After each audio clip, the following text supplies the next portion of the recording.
Hi நண்பா, today நம்ம எப் சம்பந்தமா 2 டிப்ஸ் தான் பார்க்க போறோம். ஃபர்ஸ்ட் டிப் என்னன்னு கேட்டீங்கன்னா, ஒரு ஆண்ட்ராய்டு மொபைல்ல இருந்து இன்னொரு ஆண்ட்ராய்டு மொபைலுக்கு எவ்வாறு ஈஸியா எப்ப சேவ் பண்ணிக்கொள்வது. ரெண்டாவது டிப் என்னன்னு பாத்தீங்கன்னா, ஒரு எப்ப அன்இன்ஸ்டால் செய்யும் போது அதை எவ்வாறு சரியா செய்வதுன்றத பார்ப்போம். இந்த 2 டிப்ஸையும் பார்க்கறதுக்கு முன்னாடி எம்டி டெக் சேனலை சப்ஸ்கிரைப் பண்ணாதவங்க சப்ஸ்கிரைப் பண்ணி ஃபாலோ பண்ணிக்கொள்ளுங்க. வாங்க வீடியோக்குள் போகலாம். Hi guys, welcome back to MT Tech channel. Use your headphones for better experience. வாங்க முதல் டிப்பா பாப்போம். நண்பர்களே, நாம் எப் சேவ் பண்ண வேண்டிய மொபைல் ரெண்டையும் கையில் எடுத்துக்கொள்வோம். அடுத்ததாக 2 மொபைல்லையும் பிளே ஸ்டோருக்கு சென்று கொள்வோம். அங்க மேல வலது பக்கம் பாத்தீங்கன்னா நம்மளோட கொஞ்சிமெயில் இருக்கும். அதை டச் பண்ணி கொள்ளுங்க. அங்க பாத்தீங்கன்னா மேனேஜ் ஆப்ஸ் அண்ட் டிவைஸ் இருக்கும். அதுக்குள்ள போய்க்கொள்ளுங்க. அதுல சேவ் ஆப்ஸ் இருக்கும். அதோட பக்கத்துல பாத்தீங்கன்னா சென்ட் அண்ட் ரிகவரி இருக்கும். எந்த மொபைல் போன்ல இருந்து எப்ப அனுப்பணுமோ அதை சென்ட் கொடுத்துக்கொள்ளுங்க. எந்த மொபைலுக்கு எப்ப வந்து சேரணுமோ அதுக்கு ரிகவரி கொடுத்துக்கொள்ளுங்க.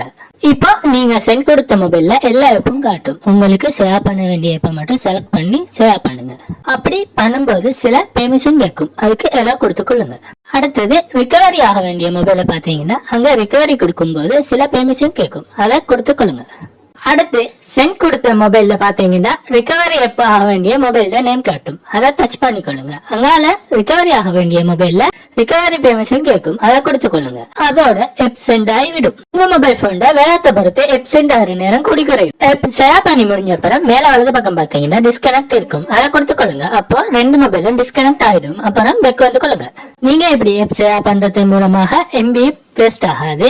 ஈஸியாவும் சேவ் பண்ணிக்கலாம். நீங்களும் இதை ட்ரை பண்ணி பார்த்துட்டு யூஸ்ஃபுல்லா இருந்தா கமெண்ட் பாக்ஸ்ல வந்து கமெண்ட் பண்ணுங்க.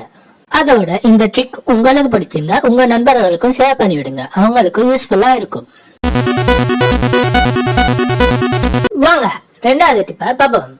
இது என்னன்னு பாத்தீங்கன்னா, எல்லாரும் பொதுவா செய்யற தவறுதான். ஒரு ஆப்பை அன்இன்ஸ்டால் பண்ணும்போது சும்மா அன்இன்ஸ்டால் பண்ணிட்டு போவாங்க. இவ்வாறு அன்இன்ஸ்டால் பண்ணும்போது அந்த ஆப்புக்குரிய டேட்டா அவ்வளவும் போன் ஸ்டோரேஜ்ல பிடிச்சுக்கிட்டு தான் இருக்கும். அதனால எவ்வளவு அன்இன்ஸ்டால் பண்ணி வேலை நம்ம ஸ்டோரேஜ் பிடிச்சுக்கிட்டு தான் இருக்கும். இதுக்கு என்ன வழி என்று கேட்டீங்கன்னா, அதுக்கான சொல்யூஷன் தான் இப்ப பார்க்க போறோம். நீங்க எப்ப அன்இன்ஸ்டால் பண்றதுக்கு முன்னாடி எப்ப லாங் பிரஸ் பண்ணி பிடிங்க. அங்க எப் இன்ஃபோ காட்டும். அதுக்குள்ள போங்க. அதுல கிளியர் ஆல் டேட்டா இருக்கும். அத முதல்ல பண்ணுங்க. அப்புறம் அன்இன்ஸ்டால் பண்ணுங்க. நீங்க இந்த முறையில எப்ப அன்இன்ஸ்டால் பண்ணும்போது அந்த ஆப்புக்கான டேட்டா உங்க மொபைல் ஸ்டோரேஜ்ல பிடிக்காது. இதனால போன் ஸ்டோரேஜ் ஃபுல் ஆகாது. நீங்களும் ட்ரை பண்ணி பாருங்க. உங்களுக்கு யூஸ்ஃபுல்லா இருக்கும். அடுத்த வீடியோல சந்திப்போம். Thank you for watching. Subscribe our channel. Have a nice day.